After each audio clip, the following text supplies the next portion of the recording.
way that winemakers can use already smoke-affected grapes. How is that progressing? Look, we're hoping to put in practice some large-scale trials. So we've done a lot of the bench trials and the smaller micro trials, and some of those are showing some fascinating results. So we're now going into, I guess, what they call a large scale, which is some serious volume now. That'll be the exciting one for me anyway.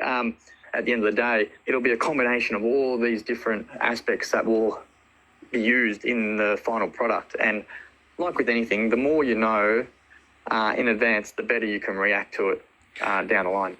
Port Macquarie winemaker Alex Casagrain speaking to our reporter Keely Johnson. Time now for local news on ABC Mid-North Coast.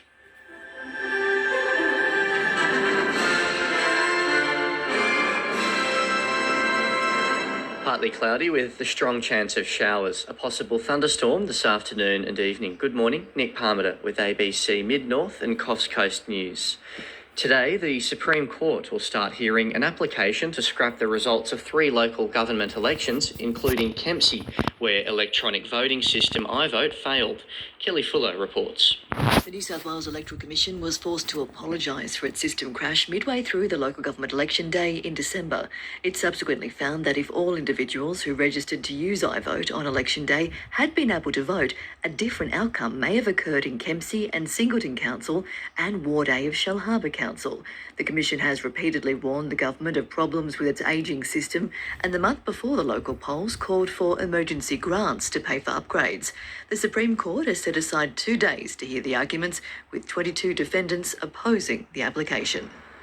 The Australian Forest Products Association believes an $86 million government package could provide the catalyst to overhaul the way the country's timber is grown.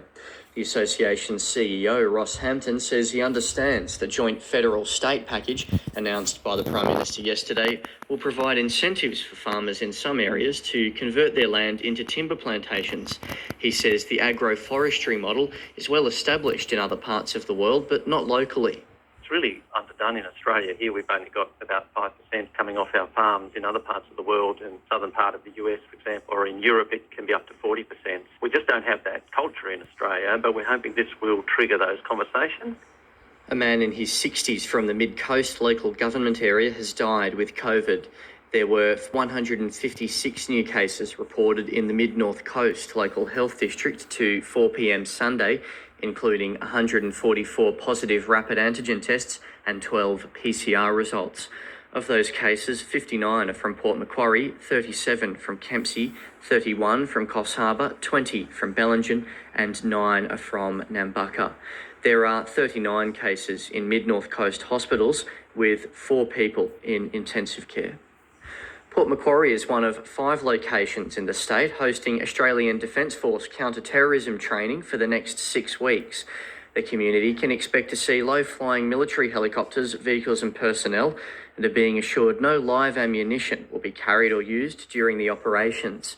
Major Sasheen Gallup says residential areas may experience some noise disruptions, with exercises taking place during the day and at night. Unfortunately, there will be some noise disruptions with helicopters and with vehicles coming into those communities where they don't go all the time. We tend to try to avoid it where we can, but trying to get this specific training outcomes that we want, we do want to go into those areas. Link Airways is confident its regular service between Coffs Harbour and Brisbane will get back to pre-COVID levels. The airline stopped flying altogether when COVID hit hard before the federal government stepped in and allowed for 2 flights a week. However, that support finishes at the end of March. An 8 a.m. service on Mondays, Tuesdays and Fridays starting next week provides an opportunity for people to spend a full business day in Brisbane. The airline's Jeff Boyd says they hope to be back to a full schedule by mid-year. It's not a bad drive these days from Coffs Harbour to Brisbane, but it's not a short drive. And particularly for people needing to get up there for a medical appointment or just for business for the day or 2, and then looking forward to international travel opening up again and people wanting to catch a flight to Brisbane to catch a flight on to somewhere else overseas or even domestically. A world-first smoke taint detection system will be launched this year to better protect wineries and grape growers from bushfire damage. The trial aims to monitor how much smoke is surrounding a vineyard and predict if grapes are being impacted by it. Too much smoke from bushfires can cause smoke taint in wine, making it taste ashy and undrinkable. Port Macquarie winemaker Alex Cassegrain says if the trial is successful, it'll be a big win for the industry. If his research can show that these level of grapes have got very low risk and these ones have got medium risk, then that's where, okay, well, do we take the risk of picking that, the research that we're doing, will it remove those compounds? So I guess they can sort of work in side by side. So it is pretty exciting to see what might potentially unfold out of all this. In news elsewhere, Russian President Vladimir Putin has signed a decree recognising the independence of 2 breakaway areas of Ukraine, and trains are running again across the New South Wales rail network. To the weather, partly cloudy with a strong chance of rain, a possible thunderstorm this afternoon and evening. Coffs Harbour reaching a top of 28, Port Macquarie 27. ABC News. The side of politics might be looking at for renters? I know we're about a year away from a state election as well, or is it pretty much situation normal, do you reckon? No, look, I think over the long term, the only thing that will fix this is supply and providing sufficient amounts of housing to stabilise the market. And maybe some of the people who moved in from the cities will go home, back to the cities. But for over this election period, what we really like to see is an end to no grounds termination notices. We think that if you've been in your home for a while and you're doing the right thing, then you should have to be given a reason to end the tenancy, such as the sale of the premises, or the landlord wants to move a member of their family in, but there should be a reason. No grounds termination notices are the primary reason why tenants don't do things like challenge rent increases, why they don't push harder for repairs because they're frightened of getting one of those notices that they cannot contest and they can't fight.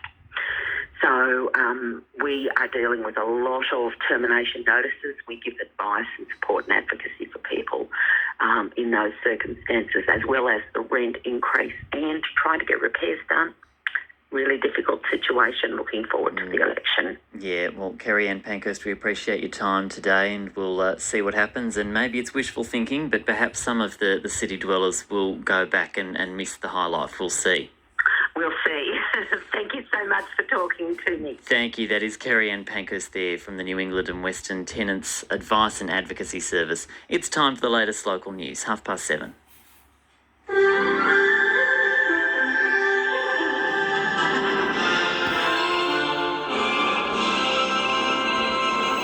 Good morning. Lani Odaway with ABC New England Northwest Local News. The Moree Livestock Selling Agents Group says it hopes they'll get a brand new sale yard built after Council closed the current site last week. Moree Council says it was a hard decision to close the gates, but says it needs to put the well-being of its users first. Director Andrew Pittman says significant spending to get it up to scratch is needed, and a new site could be on the cards. I think it is quite likely, but there's a lot of work to do in the meantime, sourcing funding. I mean, it's been brought to a head now, which is a positive thing, that we can actually move forward and hopefully just get some work done out there and continue on. Moree Council says it's talking to all stakeholders to work out the short and long-term future of the yards. A Senate inquiry into wage theft and precarious employment at universities will continue today, with leadership being warned the time for talk is over. Here's National Education and Parenting reporter Connor Duffy. The inquiry was triggered after the ABC's reporting and has heard from universities across Australia over the last year. Today, a number of large Victorian institutions, as well as the University of New England, will have their turn being quizzed in the Senate. Greens education spokeswoman Maureen Faruqi says it's time for action. We have yet to see the sweeping systemic changes that are required. Casual employees as well as unions will also be called. A Fair Work Ombudsman investigation is continuing at the same time. Link Airways says it's adamant it won't be servicing Tamworth on Saturdays, despite adding 5 additional flights per week to its Brisbane route. The direct journeys running from Sunday to Friday were added to increase business travel after border closures halted demand for the service. But spokesperson Jeff Boyd says extending flights to 7 days a week would not be cost beneficial. In Tamworth, probably 75-80% of what we were doing before COVID. We really needed to put those overnighting aeroplanes back into Tamworth to give people the ability to travel up to Brisbane in the morning and back in the afternoon. But then again, we don't operate on a Saturday to too many places at all. The customer base we have just doesn't work for us to do that Saturday morning. Gunnedah Shire Council has revealed its 4-year economic strategy with a large focus on housing and ongoing employment. The plans involve 40 actions that will prioritise works needing approval, initiatives going forward, and council budgets. Mayor Jamie Chaffey says a new local housing strategy was a major issue raised in the community when developing the plans over the past 18 months. We're looking at particular actions that might make a difference. The zoning, have we got enough allocation of residential land? How can we work better with developers? How do we get the message out? So there's a lot of information in that document, and once it's endorsed, we'll be looking at making sure that all those actions, we do what we say we want to do. Tamworth Cinema says a funding boost from the federal government is crucial to keeping independent cinemas alive in the bush. Forum 6 Cinemas has been awarded $60,000 from the Commonwealth Screen Fund to help it recover from the pandemic's impacts. Inverell's Majestic Cinema has also been given a grant of more than $30,000. Manager Grant Lee says it's been a tough 2 years as an independent cinema, and he's relieved to get some financial relief to help pay staff wages. Independent cinemas, we've got to keep alive, because when you've got, the Hoyts and all that, they've got multiple businesses, where a lot of us independents, we've only got either one cinema or a few cinemas in our group. Elsewhere, Bathurst residents' unwanted clothing and bed linen could soon be used to make ceramic tiles. A partnership between the local council and Sydney-based Textile Recyclers Australia began in 2020 and has so far seen more than 32,000 kilograms processed. The business takes unwanted textiles and sorts them for reuse or mechanical recycling into fibres for respinning into new fabrics. It's also working on a trial to create ceramic tiles from the fibres, and spokeswoman Maureen Taylor says it's all part of creative solutions to the textile waste problem. We can't really convert it back into textile back to textiles, and the quantities are massive. Billions of units come into the country every year, so that they need to be moved on, and something needs to be done with all that product. Turning to the weather now, partly cloudy with a medium to high chance of showers in the afternoon and evening and the chance of a thunderstorm. Top temperatures in Inverell of 30 degrees, Glen Innes 24, Armidale 25, Tamworth and Narrabri both 31 degrees, and Moree a top of 33.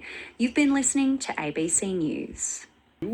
And someone's let us know it's a palindrome. It reads backwards, the same as it does forwards. A numeric palindrome, so 22022022 is today's date. Fabulous, thank you. Love to play with the numbers. If it's numerically significant to you, feel free to let us know. And the 6 o'clock news is on the way. You're on ABC Newcastle. Hope your Tuesday's starting out well. NRL nights. He dives over and plants them all over the line. And Derby Street bites. For the latest news, culture and sport, stick with ABC Newcastle. ABC Newcastle. Your local.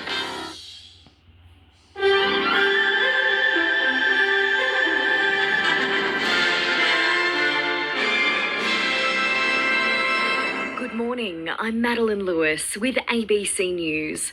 Trains are running again across the Sydney rail network after yesterday's shock shutdown of the system, but services are limited, as Jean Kennedy reports. There are reduced services across all lines of the rail network, with trains running around 30 minutes apart. Some services might be more frequent, but with more stops along the way. The government says today's limited services are designed to support essential workers and commuters who have no other travel options. The government shut down the trains yesterday without prior warning after talks with rail unions broke down over the weekend. The rail union's Alex Klassen says the action was unnecessary and hit commuters hard. That was definitely going too far. There was no need for that. Unions and the government are due back in the Fair Work Commission tomorrow over their ongoing industrial dispute. China's military has accused the Australian Air Force of maliciously provoking its warships last week in waters north of Australia. Bill Birtles reports. The Australian Defence Force says a Chinese warship targeted a laser at an Australian Air Force surveillance plane last week. which the Morrison government says was an act of intimidation. Beijing, though, insists the Chinese crews on the 2 warships were provoked, claiming the plane flew too close to observe them. Both sides agree the plane flew within 4 kilometres of the ships, which the Australian military says is routine. China also says the plane dropped a submarine monitoring sonar buoy, saying such a move could easily cause misjudgments. Bill Birtles, ABC News, Taipei. A Senate inquiry into wage theft and precarious employment at universities will continue today, with leadership being warned the time for talk is over. Here's Connor Duffy. The inquiry was triggered after the ABC's reporting and has heard from universities across Australia over the last year. Today, a number of large Victorian institutions, as well as the University of New England, will have their turn being quizzed in the Senate. Greens education spokeswoman Maureen Faruqi says it's time for action. We have yet to see the sweeping systemic changes that are required. Casual employees as well as unions will also be called. A Fair Work Ombudsman investigation is continuing at the same time. The Queen will take part in virtual engagements this week after testing positive for COVID-19. Michelle Rimmer has more from London. The 95-year-old monarch is expected to hold a phone call with British Prime Minister Boris Johnson in the coming days as part of light duty she plans to carry out while recovering from coronavirus. Buckingham Palace says the Queen is experiencing mild cold-like symptoms and will follow all the appropriate guidelines. All COVID-19 rules in England are due to be lifted on Thursday, including the legal requirement to isolate after a positive test. However, the Queen is expected to quarantine for at least 5 days at Windsor Castle. Michelle Rimmer, ABC News, London. A Newcastle cancer patient says it's upsetting to see a unique facility that helps people during treatment close its doors this Friday. The Caden Centre at Warrabrook is a charity that employs 7 health professionals who provide specialised exercise and support programs for patients during all stages of cancer. Its community fundraising model has been hit hard by COVID-19. Cancer patient Bill Tunbridge says the health benefits have been enormous. Apart from the fact that there's benefits from the exercise and the strength and stuff like that, just being in an environment where everyone's in the same boat puts you in a positive mood. You know, you can wake up feeling pretty bad, coming and spending time and having a bit of a joke with some other people and doing the exercises and stuff like that. It's really helped. In rugby league, the Newcastle Knights have drawn 16-all with the Canterbury Bulldogs at Hunter Stadium last night.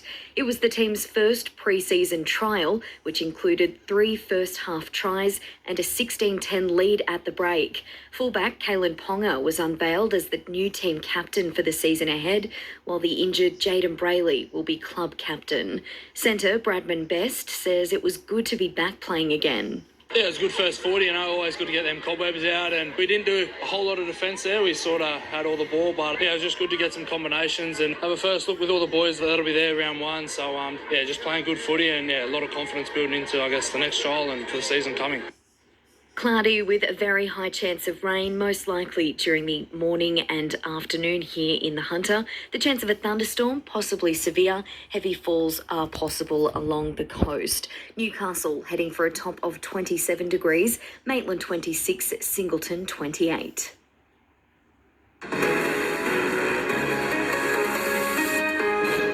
Curated news from the week straight to your inbox every Wednesday. Jen and I are in charge of it at the moment and we're having lots of fun with it. You should absolutely sign up because you get interviews that you might have missed, articles that we've all written that you may not have read just yet. You get a pick of the week too, someone who's sent in a beautiful photo. It could actually be your photo. Yeah, it's great stuff. So head to abc.net.au/Newcastle.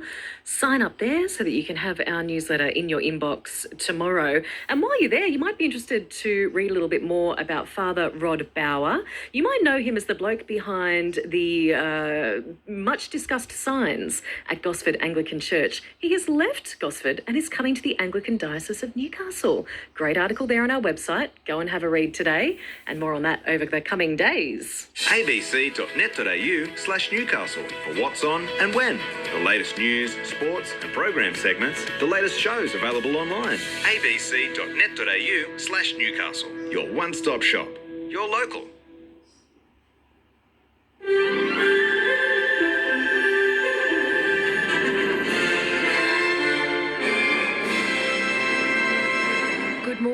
I'm Madeline Lewis with ABC News. Trains are running again across the state's rail network after yesterday's chaos and disruption, but only with limited services. Reduced services will be running, but the government says journey times will be longer as trains are required to stop at more stations. There will also be replacement bus services operating along major corridors. The government shut down the trains yesterday without prior warning after talks with rail unions broke down over the weekend. The rail union's Alex Classen says yesterday's shutdown was unnecessary and hit commuters hard. We're now a little bit heartened by the fact that the government's rethought that position, and today trains will run, albeit at a limited service, but they are starting to run again, and we will continue to work with management as to how we can increase the frequency of those services. The Russian President Vladimir Putin says his ministers have urged him to recognise breakaway Ukrainian regions under rebel control. Tom Major reports. Addressing Russian television, Mr. Putin says Russia was robbed by the 1991 breakup of the USSR, leading to what he called the collapse of historic Russia, accusing post-Soviet Ukraine of stealing Russian gas and poor behaviour towards Moscow. Mr. Putin has made unproven claims Ukraine is attempting to manufacture nuclear weapons which could be used against Russia. Earlier, Mr. Putin told French and German leaders he plans to recognise breakaway regions of Donetsk and Luhansk in Ukraine's east as independent states, in a move sure to further ratchet up tensions along the contested border. The New South Wales Minerals Council says the market void left by China has been filled as data emerges on the state's coal exports for 2021. Figures released by Coal Services shows 164 million tonnes of coal was exported from New South Wales last year, and jobs have increased slightly on 2020 to more than 21,000 statewide.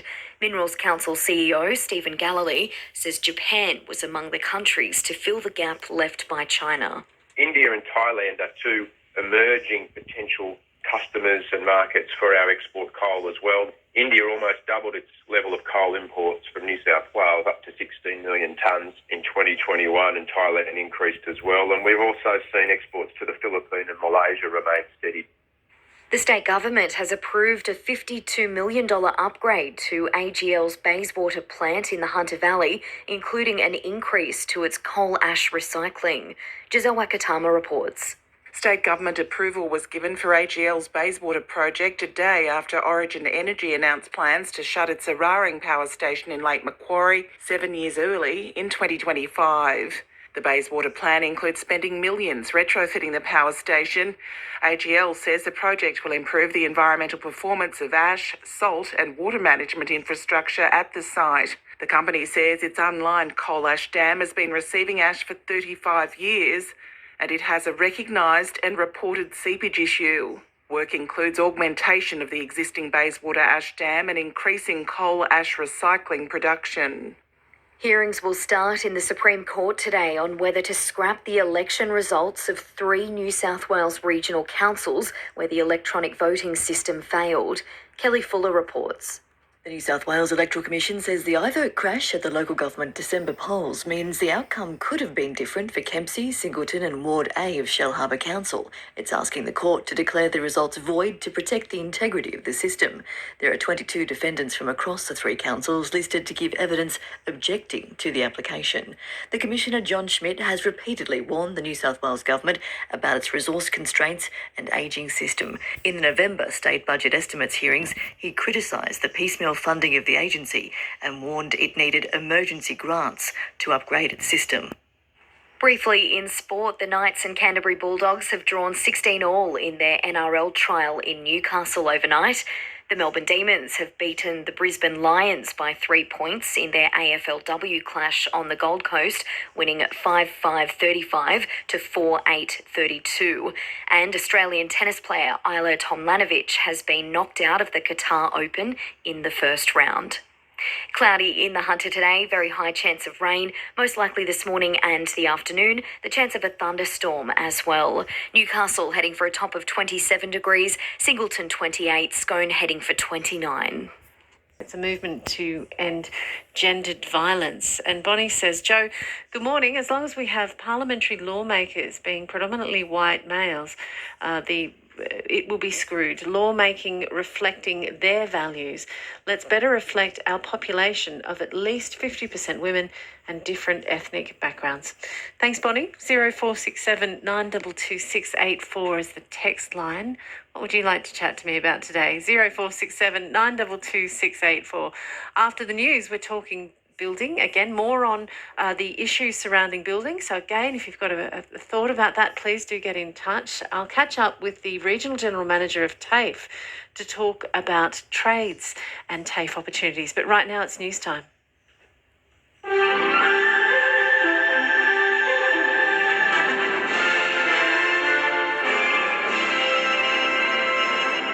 Good morning, I'm Donna Harper with ABC North Coast News. Latest figures from the local health district show there have been 207 new COVID cases detected in the region. The Tweed Shire has the highest number with 73 new cases. Every other local government area has 30 or fewer reported. 41 people are in hospital and 3 of those patients remain in intensive care. It's hoped a bigger choice of vaccines will help lift vaccination rates across the region. The Northern New South Wales Local Health District has established a multi-day vaccination clinic in Byron this week, offering booster doses and first and second doses with a wider range of vaccines. COVID vaccination program coordinator Matt Long says from next week, Novavax will be available. He hopes the availability of more vaccines will encourage those with earlier concerns to get vaccinated. Some people that decide, I've been waiting for that, this is maybe the opportunity for me to get vaccinated. Increasing the number of people, should they choose to get vaccinated, just giving them that extra choice, so hopefully bump the numbers up that little bit of people who have been vaccinated. People travelling overseas from the Gold Coast airport can now get COVID tested on site. The airport has opened a new testing clinic as Australia reopens its borders to the rest of the world. Queensland Airport's operating officer Marion Charlton says the new clinic will make it easier for international travellers. It's open 7 days a week from 4:30 in the morning. It has to match our international services. And the difference with this is that you can actually get a PCR test for up to an hour that quickly. An Alstonville woman says she and her neighbours have been left feeling frightened and cautious after a scammer recently visited them. Rose, who asked the ABC not to publish her surname, says scammers targeted her 93-year-old neighbour, claiming to work for her bank. They promised to help investigate suspicious activity on her account and said they would claim $9,000 cash from her in person. Rose says she wants people across the region to be extra vigilant about possible scams. I just want other vulnerable and elderly people to be super aware that if they start getting any sort of calls or visits, and to keep your doors locked. Ballina police say they are investigating the incident. A man and woman remain in custody after being charged over a number of armed robberies in 2 states. Emma Rennie reports. 20-year-old Georgia Eve Masterson and 26-year-old Jonathan Michael Egan faced a number of charges when they appeared in Tweed Head's local court yesterday.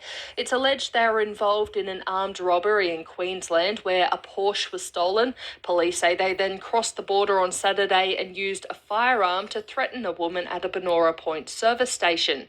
It's alleged they then drove to a Tweed Head shopping centre where a man had his SUV stolen. It then crashed into 2 police vehicles before the pair was arrested. Both have been refused bail to reappear in court again in April.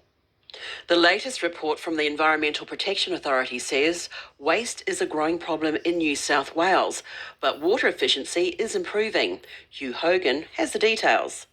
The Triennial State of the Environment report says the amount of waste generated per person in New South Wales has increased 9% since the previous reporting period, and the total tonnes produced is up by 17%. The report says 64% of waste is being diverted for recycling, an increase of 1% over the last 5 years. Littering has almost halved since 6 years ago, and the report attributes this to the rollout of return and earn schemes across the state. The report states that water consumption per property has decreased 43% in regional areas compared with 2005 levels because of water efficiency programs. Kyogo's new mayor says there is community support for a change to the way the Shire's mayor is elected. Kylie Thomas was chosen by her council peers to take on the role last month. The council has now asked for a report on how a switch to a popular ballot might work. And now to the weather for the northern rivers. We can expect a partly cloudy day with a high chance of showers, most likely during the afternoon and evening. There's also the chance of a thunderstorm. Light winds becoming east to southeasterly, then becoming light in the evening. Daytime maximum temperatures in the high 20s. This is ABC Local News. Submissions closing this weekend. We'll find out more after the 7 o'clock news. ABC Radio, it's yours. Yours for sharing your news. Yours for airing your local perspective. Yours in good times and bad. ABC Upper Hunter.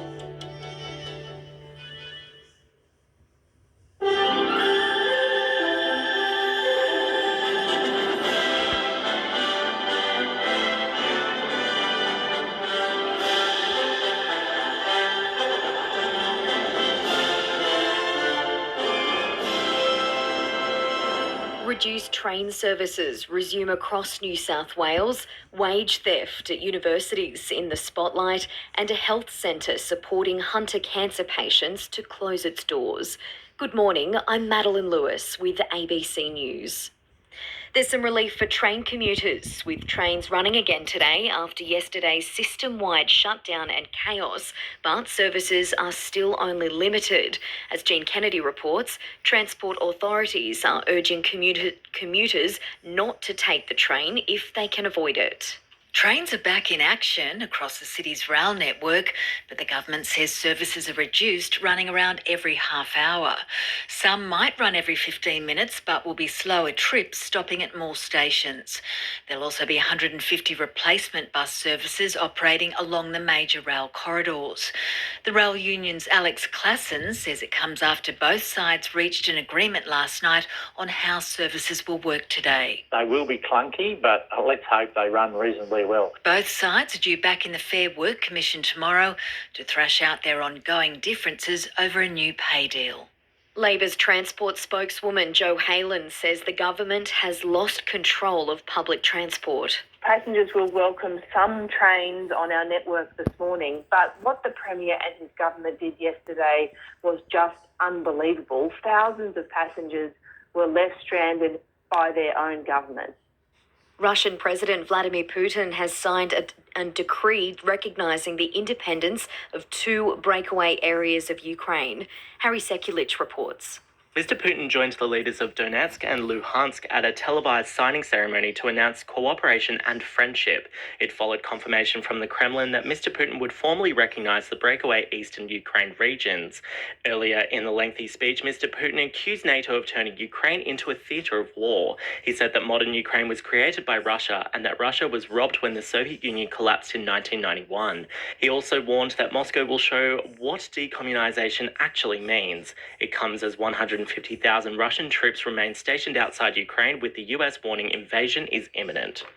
Foreign Minister Maurice Payne says war between Russia and Ukraine is not inevitable.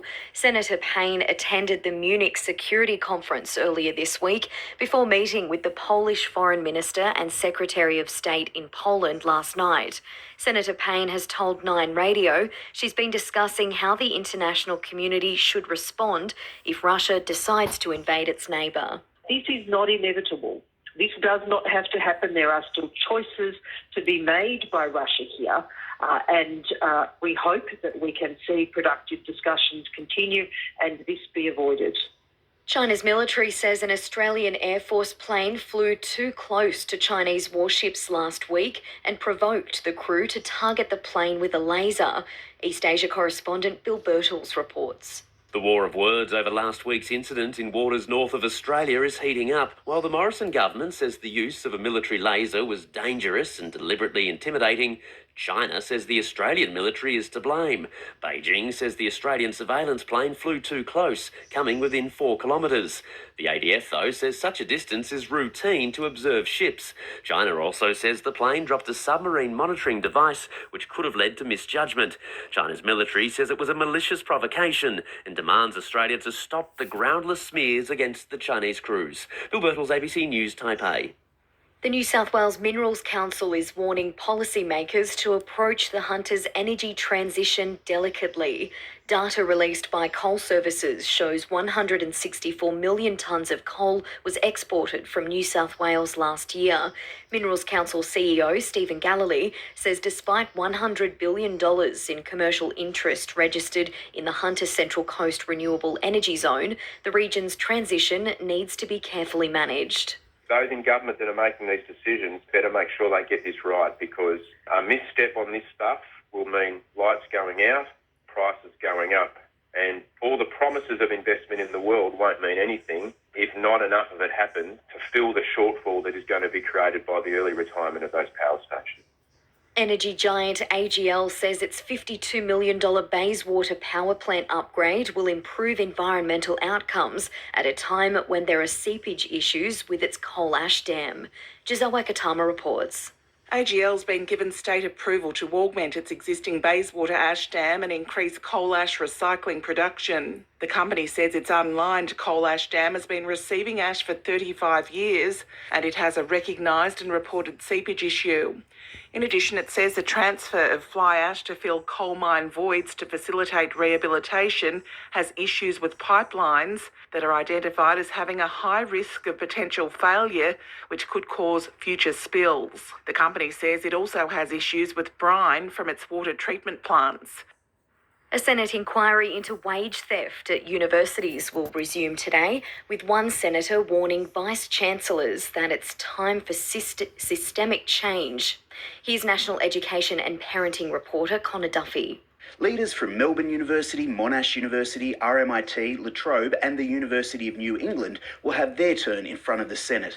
Over the last year, the inquiry, which was triggered by the ABC's reporting, has heard shocking claims like staff being told to volunteer to be sacked or face a coin toss. Greens education spokeswoman Maureen Faruqi says some universities have conceded there's a problem, but says that isn't enough.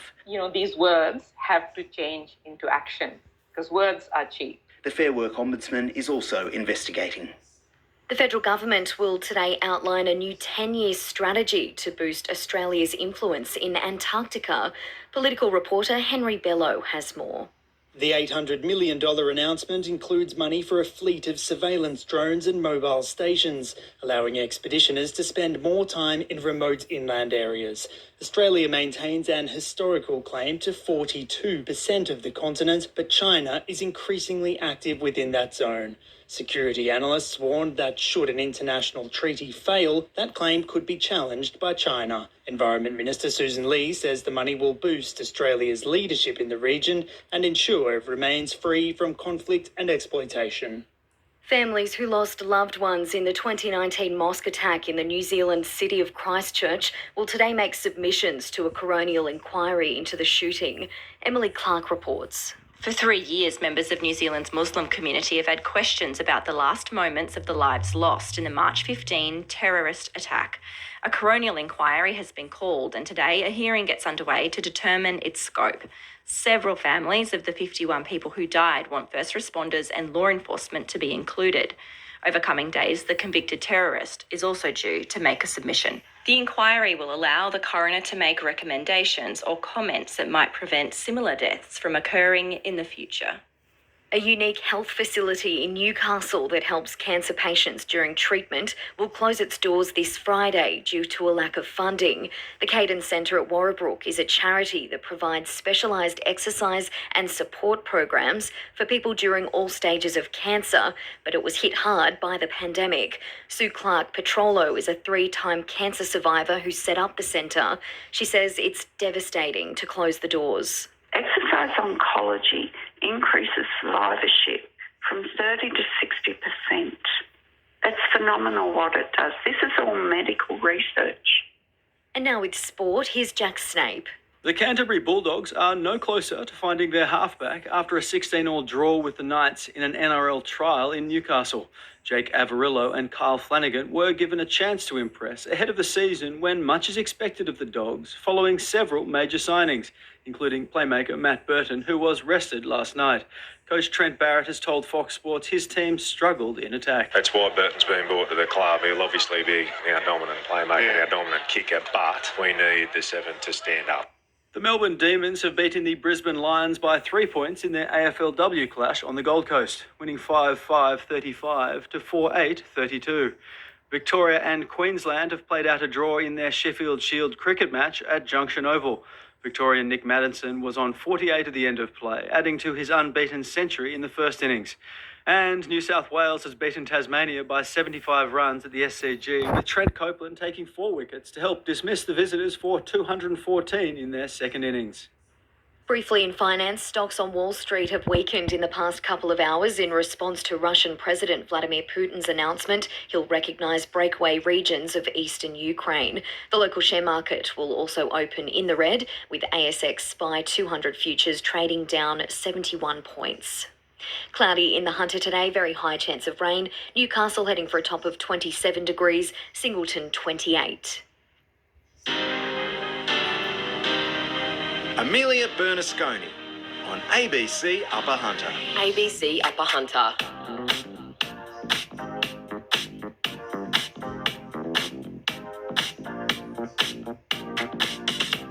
Hey there, good morning. Great to be with you this Tuesday, the 22nd of the 2nd, 2022. A funny old date, and something I noticed circling online actually around this date. Locals at a water meeting overnight in Aberdeen. That was Ian Morgan from Aberdeen. Before him you heard from Philip Waters at Denman and also Scott Wheatley, an Aberdeen dairy farmer, also on the Hunter Valley Water Users Association. On ABC Upper Hunter, a lot of questions raised there. We're hoping to find answers to them when the Water Minister joins us after the 7:30 news. And a little closer to 8 o'clock this morning, you'll hear from a local disability service provider giving us an insight on their thoughts on the Upper Hunter Shire's Disability Inclusion Action Plan. ABC Radio, it's yours. Yours for local news. Yours for local stories. Yours for emergency information. ABC Upper Hunter.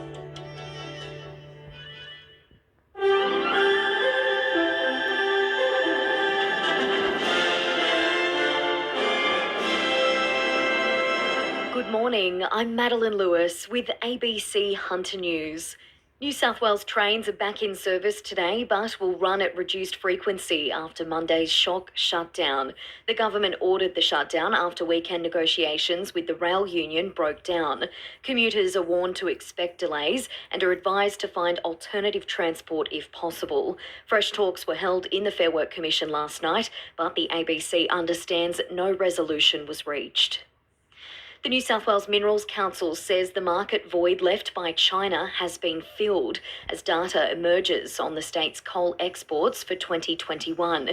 Figures released by Coal Services shows 164 million tonnes of coal was exported from New South Wales last year, and jobs have increased slightly on 2020 to more than 21,000 statewide.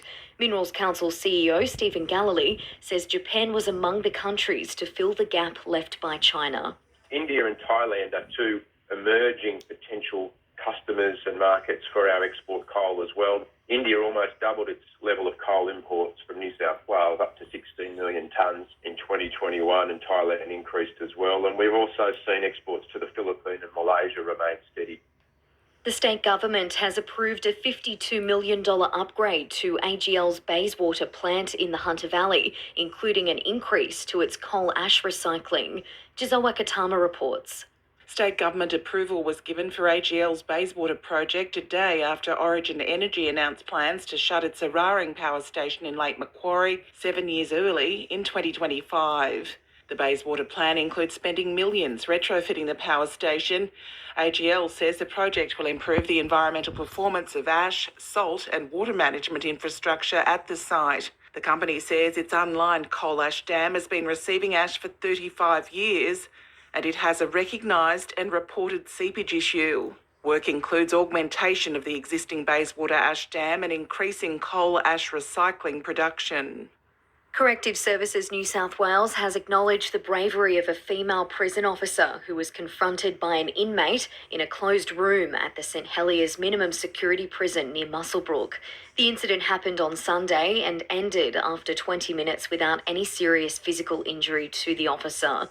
Corrective Services says the inmate was placed in segregation pending charges. Investigations by police and Corrective Services New South Wales are underway. A Newcastle cancer patient says it's upsetting to see a unique facility that helps people during treatment close its doors this Friday. The Caden Centre at Warrabrook is a charity that employs 7 health professionals who provide specialised exercise and support programs for patients during all stages of cancer. Its community fundraising model has been hit hard by COVID. Cancer patient Bill Tunbridge says the health benefits have been enormous. Apart from the fact that there's benefits from the exercise and the strength and stuff like that, just being in an environment where everyone's in the same boat puts you in a positive mood. You know, you can wake up feeling pretty bad, coming and spending time and having a bit of a joke with some other people and doing the exercises and stuff like that. It's really helped. There are currently 35 COVID cases receiving care in Hunter, New England hospitals, including 2 in intensive care. There were 736 new cases recorded in the latest reporting period. A man in his 60s from the Mid-Coast LGA died with the virus. To sport now, and in rugby league, Newcastle Knights fullback Kalen Ponga has been unveiled as the new team captain for 2022. Jaden Brayley will be the club captain. The official announcement was made ahead of the club's first pre-season trial match at Hunter Stadium last night, where they played out a 16-all draw with the Canterbury Bulldogs. The Knights will face the Melbourne Storm next week in their second trial match, and centre Bradman Best says their confidence is building. Yeah, I guess it'll be just maintaining that, and I thought our defence there in the second half from the boys there was good. So, just maintaining our D, and then, just lots of energy and attack, and, hopefully the same outcome. And in the NRLW, 3 players will lead the inaugural Newcastle Knights team for the 2022 season. Fullback Romy Teetsall has been named team captain, while Caitlin Johnston and Crystal Rota will be club captains. Cloudy in the Hunter today, very high chance of rain, the chance of a thunderstorm possibly severe. Newcastle heading for a top of 27 degrees, Maitland 26, Singleton heading for 28 degrees. ABC News.